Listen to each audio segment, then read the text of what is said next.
Salamat din po Panginoon po sa bigay niyo po sa amin for the first time, second time, third time, fourth time for the lifetime achievement. Stay sa buhay po pala.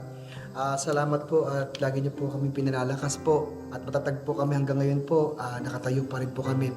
Salamat din po kay Elias po, sa amin pong matalik na kaibigan na si Elias. Na lagi po kami pinagtatanggol at lagi pong pinaglalaban niya pong hustisya, hindi po para sa sarili niya, kundi para din po sa ibang tao.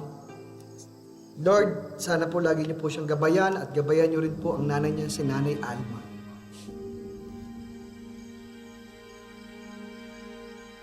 Lord, para sa kanila po ang selebrasyon na to. Sana hindi pa ho ito yung huli namin pagkikita. Sana po kahit saan sila magpunta, ingatan at gabayan niyo po sila. Sana ingatan niyo po sila papunta ng Cebu.